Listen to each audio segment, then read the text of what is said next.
Hey, Tiny Planet Explorers, you didn't ask for it, but you're getting it anyway. Spontaneous PJ the Kick Q&A commences. But first, I think we need a little bit of light.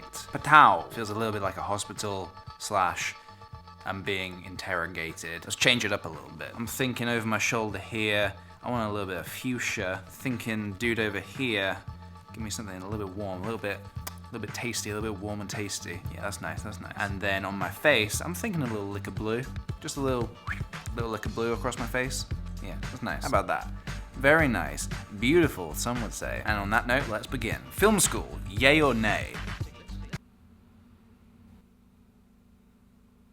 Holy shit, that could be its own video entirely. Maybe it should be its own video entirely. I don't think I can cover that. That's a huge question. I don't think it can be summed up in either a yay or a nay. Ooh, a question from Tom Rosenthal. Will Q&As ever get old? The act of asking questions, obtaining knowledge, absorbing facts. I don't think Q&As are ever gonna go away. As long as there are questions to be asked, there are questions to be answered. Also, I've got a whole slurping main channel thing I've got going. As a whole quarter of my channel. Do you believe in aliens? You know what? Yeah, why not? It's more that I don't believe that there's nothing out there somewhere. I don't believe in aliens in the traditional sense or the way that they're made out to be in films and whatever, but something, some kind of life. It has to be out there. Space, the universe, the many universes, I don't know. It's humongous. I just don't believe that there's nothing else out there. There's gotta be parallel universes, there's gotta be people living on other planets, there's gotta be like space diners, you know, like in the Jetsons. It's all out there, we just need to find it. And I'm happy to be the person that goes and finds it. I just need a really good jetpack backpack in a couple of thousand years. On a scale of 1 to 10, how would you rate your current ultimate power levels? I don't know, let me check my scouter. What does the scouter say about my power level? It's over 9,000! It's pretty pleasing to say. Shout out to my boy Vegeta, also Brian Drummond for bringing us that glorious, glorious quote, and Christopher Sabat for picking it up when they redubbed it. It's over 9,000. Is this world even real, or do we all have a different perception of the world within our minds? Again, with the big deep questions, I was hoping for just like, what's your favorite type of hot dog or something? This is deep. Outfit of the day. I mean, my outfits aren't special enough to do outfit of the day. I don't coordinate in any way. My socks, they're not even matching. Like, that's my sock situation right now. I mean, I'm wearing a pretty cool pin. Check that out, it's like a cool skull. I'm also wearing some 3D glasses as a pin, not on my face. But yeah, my outfit today is not something to be outfit of the daying over. Would you rescue Chris or yourself in case of a fire? Myself. Obviously. What is your favorite Snapchat filter? I don't know. I've deleted Snapchat again. I told you, I've got this bouncing love-hate thing going on. So yeah, currently I don't know what filters are circulating. Saying that, I do like the one where you go Super Saiyan. That's pretty cool. For anyone that doesn't know what a Super Saiyan is, you can just go ahead and delete that over 9,000 comment you made.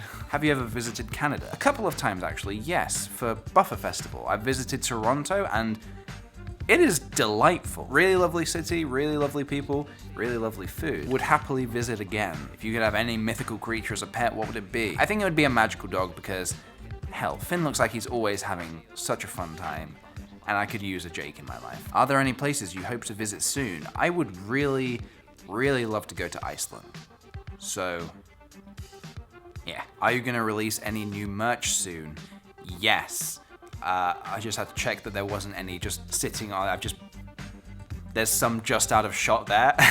I legit had to check to make sure they haven't been in shot the whole time. They haven't been. I've been sitting on some merchandise for such a long time because I want to get it all done at once. But I've got some really cool stuff coming. Some stuff I'm still working on, but some stuff that, ooh, you're gonna love it. I think you're really gonna love it. And it's gonna be very soon because I'm almost finished. Favorite TV show at the moment? I'm not gonna answer that because I am watching a TV show at the minute, and people do this thing where they just spoil stuff for no reason. So I've got a feeling if I told you what I was watching, someone in the comments would be like, oh, hey, have you got to the bit where so-and-so dies yet? You haven't? Oh, okay. That's my impression of the people that would do that. But for what it's worth, the TV show I am watching at the minute, I'm thoroughly enjoying. Oh, Game of Thrones finished the other week. That was That was pretty amazing, so can't wait for season 7. What other names came up before Hair and Brimstone? Oh, there were a few actually. Let me see if I can access it. Hold on. Let's see. Let's go into the Hair and Brimstone folder. Okay, here we go. Okay, right. So we came up with sideburns. Burns being the fiery, hellish side, and the sideburns being an actual thing. Dreadlocks, hair dreadlocks, the idea of dreading, you get it. Bleach, I don't know what the idea behind that one was. There was one that we really loved, but we really liked the name Thundercuts, but for obvious reasons, we didn't go for Thundercuts. One wrong move and you're finished, sir. I just realized how terrible the framing of this video is.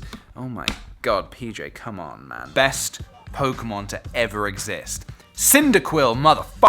Sorry, I got a little bit carried away there.